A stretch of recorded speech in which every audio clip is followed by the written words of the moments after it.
I want to thank Dr. Bob Taylor for what he said earlier. I mean, so many folks, so many of you have fought for conservative ideals, and we did that through the vehicle of the Republican Party. We've got a majority now, and we're facing massive infiltration. I mean, you've got Democrats that are running as Republicans because that's the only way they can win. We're outnumbered in Columbia. We may have a Republican majority, but we don't have a conservative majority. We're getting, on our best days, we might have a dozen in the Senate. Representative Gary Smith does a tremendous job. We've got a good House, but our problem is the Senate. So this election, we need to think good and hard about who the real conservative candidates are. Because when they get down in Columbia, they may say one thing at home, but they get to Columbia and they vote totally the opposite.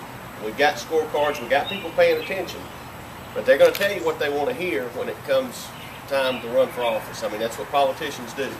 So you need to dig down deep, find out what they really believe. I can tell you, I'm a conservative. I'm a staunch conservative. I was attracted to the Republican Party because I'm pro-life. Lynn O'Neill does a great job. We've got a lot of folks that are out there fighting the good fight. But you know, if we can't, we talk about protecting our private property rights. We talk about protecting our Second Amendment rights. But yet, if we can't protect life, we can't protect anything. That's right. And we're not protecting life in this country or this state. So we've got to fight the good fight. I need help down in Columbia. When you go down there and make a conservative stand, they put a bullseye on your back. They want to get rid of you. I scream at everything they do down there. I mean, they like to be all hunky-dory and talk about how great we're doing in Columbia. We're not doing great. The House has done some good things, but the Senate, as soon as they found the surplus, they spent it right away, right out of the gate. I mean, those guys, it's like crack. I mean, those guys are addicted to the spending, and as soon as they send it, they blow through it. Not only that, we had another portion in the Senate budget where we're spending money that we might get. So it's a dangerous thing. Republican women's groups are the backbone of the party. They do the work. They talk to folks. I mean, without Republican women's groups, we would not be where we are now. You guys are really going to have to engage because we've got folks that are working for Republican candidates that are Democrats. I mean, out actively. They are trying to make this primary. They know where the last stand is. And I just hate to think about all the work that Dr. Taylor and many of y'all have done in your lifetime to get this Republican Party where it is, and then have some folks come in and infiltrate and try to take over. So I just need to make sure. I don't know which districts everybody lives in here, but we need your help. This really matters. I mean, what y'all do matters. I mean, Josh Kimball has a great radio show. What he does matters. All we can do is get elected. If we're outnumbered, we can vote the right way. I mean, I've got a perfect score with Nikki Haley, with the Club for Growth, all the business groups, with Tea Party. But I mean, I can go down there and get outvoted, 34-12. I mean, that's all. You guys have to help us, send us some reinforcements, and keep the ones of us that are down there, keep us in the fight. Because we can't do it by ourselves. It's the work that you guys do. It's the phone calls y'all make. Because just like I told you to be leery and be skeptical and not be so trusting of these politicians, that's a good thing. But when you know you've got a good one, you need to work hard. Because if you're not skeptical, some of these are going to get down there, and I see it every day. I mean, those guys, I'm just in shock the way they talk when they talk to the newspapers back home. And then down in the Senate, they will vote.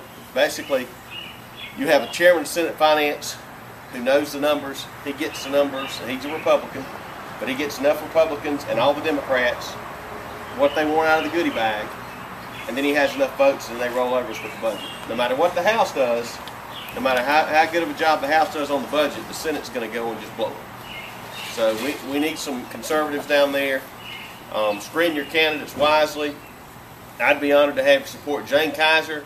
She emails me and texts me when I'm on the Senate floor. I mean, you need to do this, you need to do this. She would be a vote right there with us every time. If we can grow these numbers, and we don't have to get to 23, if we can get to 16, if we can get just enough state senators that can sustain a veto, we've done a good job. Now, my opponent's not here, I wish he was, but my opponent endorsed the Democrat in the last election, and he's running in the Republican primary. We got to keep Republican governors elected, and you get us to 16 senators and keep a conservative House, and all these things that Dr. Taylor and all these others have worked for, all y'all have worked for your whole lives, can come to fruition, and we can actually see something be changed. Because we're not there. I promise you. And you know, there are things that go on in Columbia that I wish you could see it. I mean, it's frustrating. I said from the Senate floor that if I thought it was going to stay like this forever, I probably wouldn't run again, because sometimes it seems hopeless. But if we can just get 4 more senators, 5 more senators, we can change it. This general election, we got a possibility. You got possibilities in these primaries. I just ask for your prayers and your support, and just talk to everybody that'll listen. June 12th is going to be very critical, and then November. And I just appreciate all y'all coming out tonight. This is a Saturday night. I really appreciate Ms. Morgan hosting this event. I mean, this is just a wonderful home, and I appreciate the barbecue, and just thanks for having us out. And that was less than 6 hours, which I've talked at one time before. But